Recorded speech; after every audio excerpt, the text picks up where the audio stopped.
Actually, I'm going to take a pause. Governor Lee is about ready to take the podium. Thank Let's listen for into this here. press conference. It's a tragic day in our state, a sad day. There are 25 confirmed fatalities across our state from West Tennessee to East Tennessee.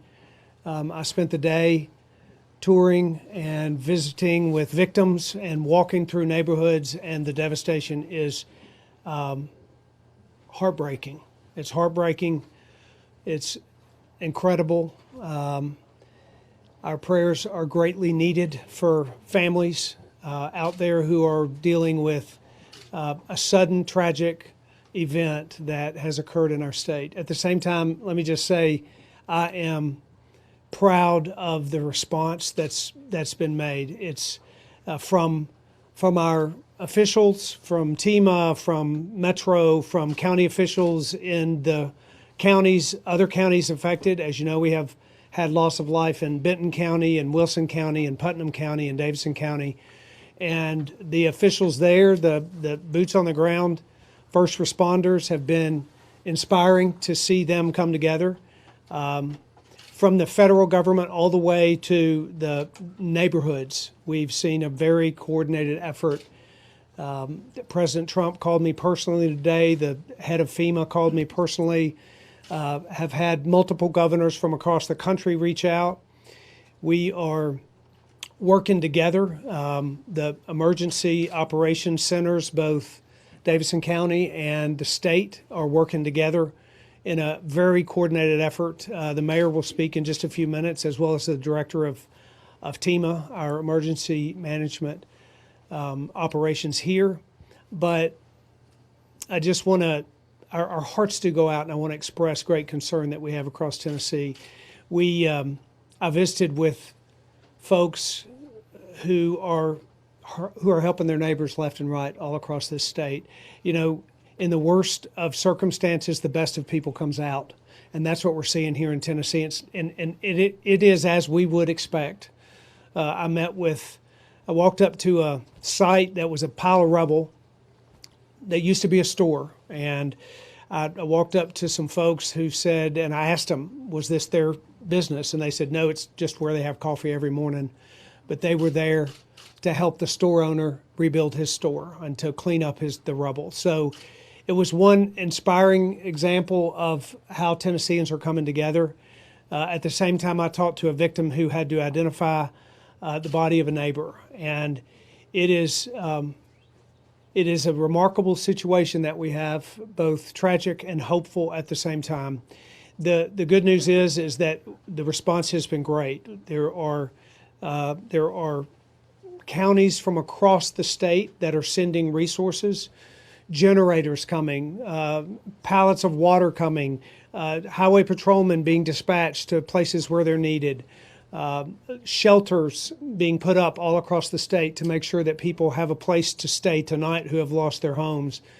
There's a tremendous coordinated effort, and we're very encouraged by that. We're going to have questions and answers in a few minutes, so you can talk and we can have specifics about what is being done, what will be done, and questions that you have around that. But be encouraged. As tragic and as difficult as this day is, Tennesseans are doing what Tennesseans do, and they're coming together to redeem a really difficult place that we find all of ourselves in.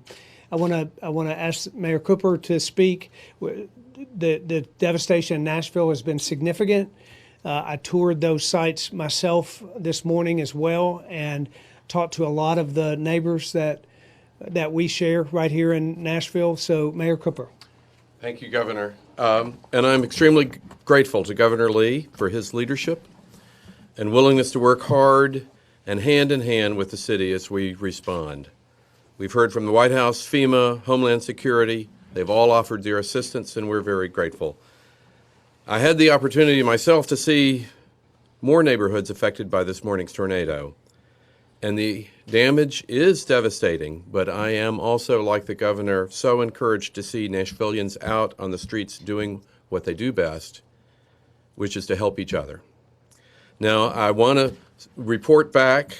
I've been told that Hands on Nashville website has crashed 3 times due to the due to the incredible volume of people trying to sign up to volunteer to rebuild our community.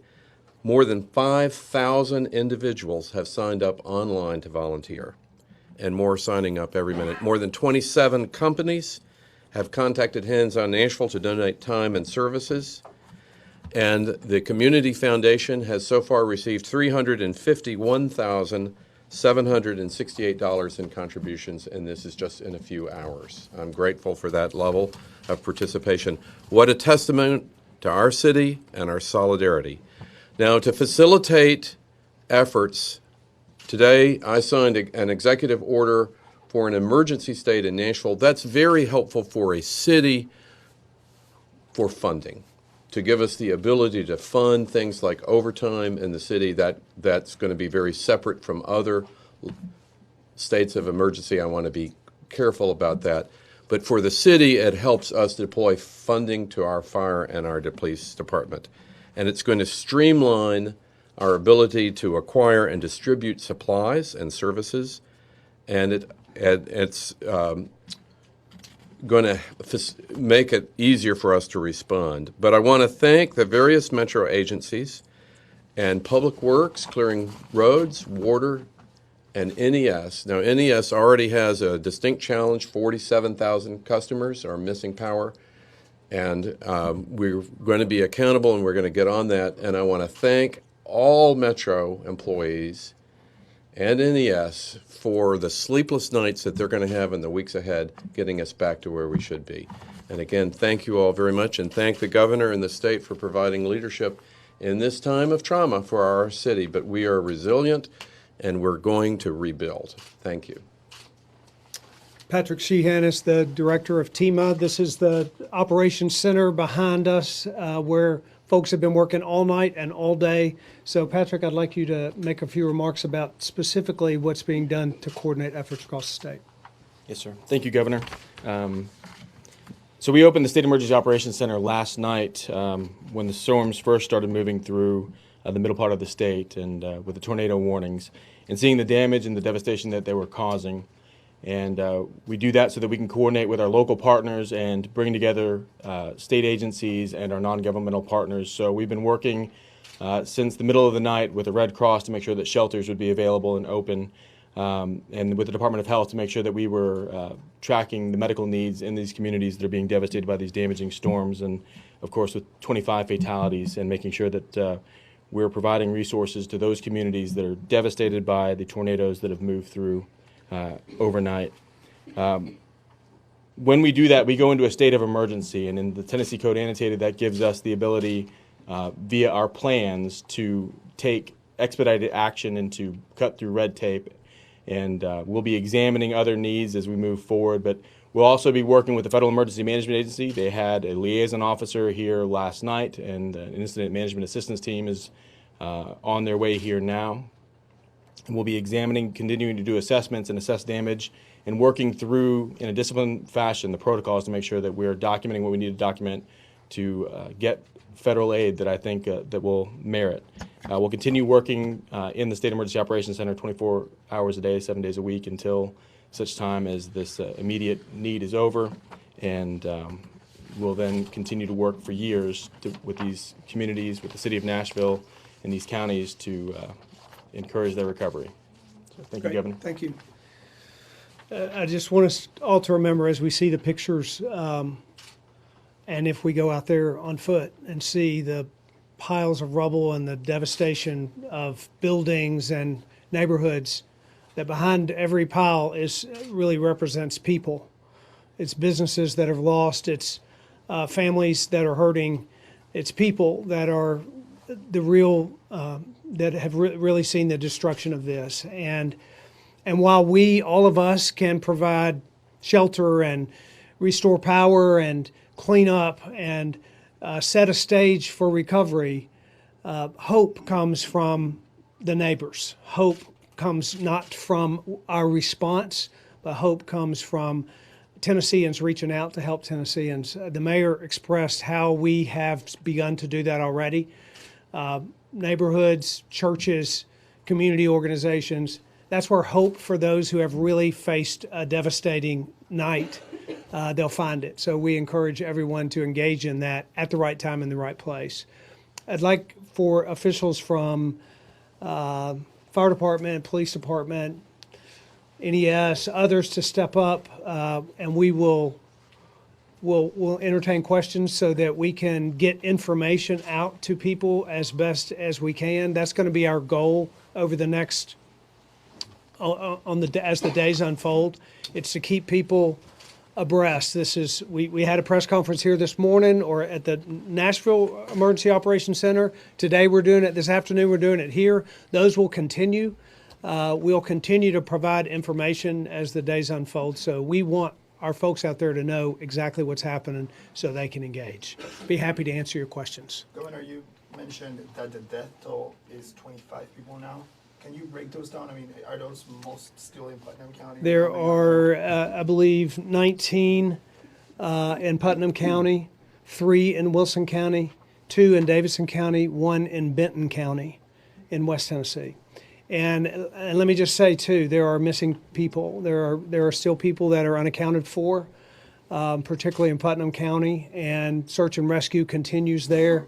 The National Guard is on the ground there helping with both cleanup and search and rescue, along with all of law enforcement and first responders in that vicinity and in that region. So, but as it stands now, 25.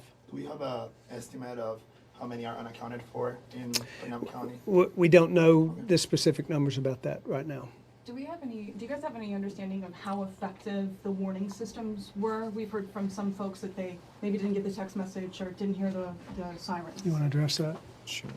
So sirens are an outdoor warning system, so I'll start by saying that they're not meant to be heard inside homes. They're meant to be heard when people are outside, and communities adopt and choose whether they have sirens. It's not something, while the people in Nashville are very familiar with having sirens and how the polygons work, and some other places, communities have not opted to have sirens. So the National Weather Service, mobile phones, we're all familiar now, have wireless emergency alerting services, WEAs, and the National Weather Service was issuing alerts via the WEAs. So I have not heard problems surfaced yet, but I'm sure in the next days we'll hear how effective certain devices were.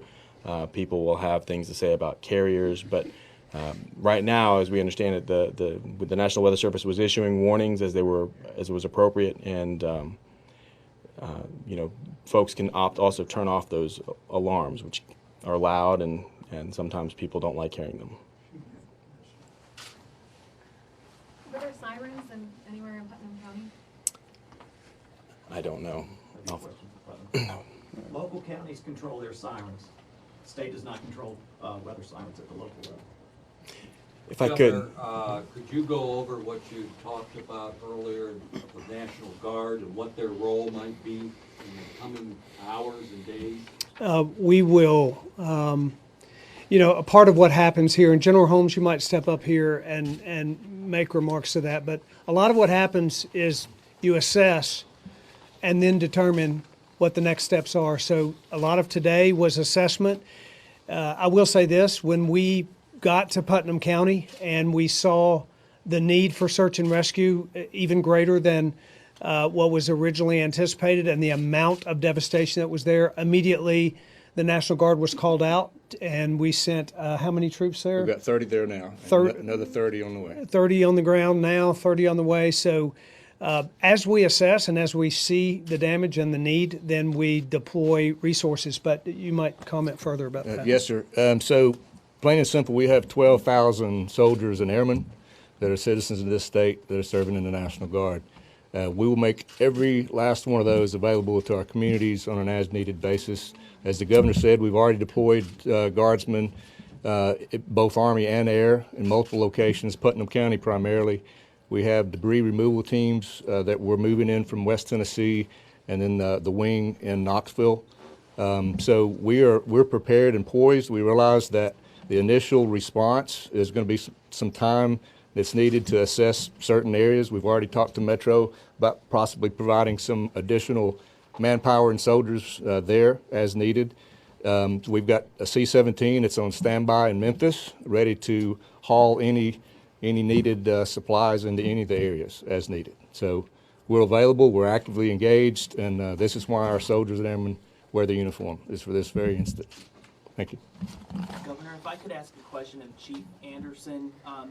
Mount Juliet has decided to put in a curfew starting at 6 o'clock tonight in some of the most damaged areas. Williamson County Sheriff has also specifically mentioned the danger or the prospect of possible looting. What level does that concern you in Nashville, Davidson County? Well, certainly this department is doing everything possible to ensure the safety and security, and most of all, the peace of mind of the citizens of Nashville and Davidson County. And I've talked with Chief Hambrick in Mount Juliet. I've talked with Chief Evans in Cookeville, and I know they're doing the very same thing. At this time, we have called everybody in, no days off, 12-hour shifts, which effectively increases our force.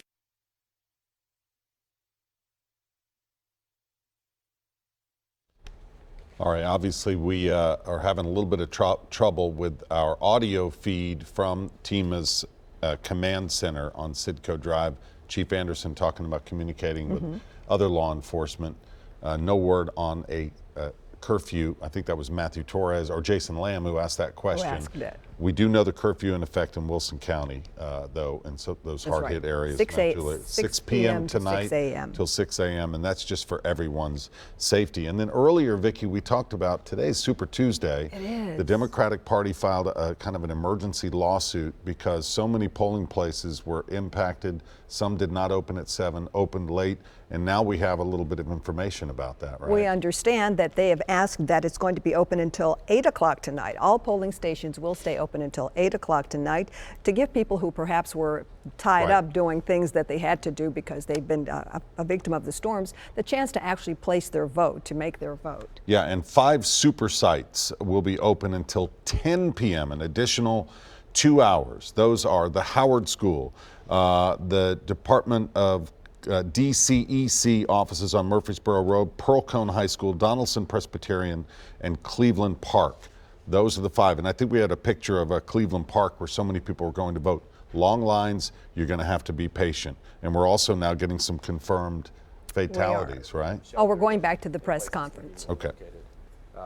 And then we just had a number of organizations doing tremendous work, TDOT clearing roads, working with TVA and other organizations to make sure that the roads are safe. Troopers, I failed to say this earlier, are in each of these counties that are impacted, augmenting local law enforcement and helping keep communities safe. And the National Guard has several missions they'll be stepping into. And so I just wanted to make sure that I gave credit to those organizations where it was due.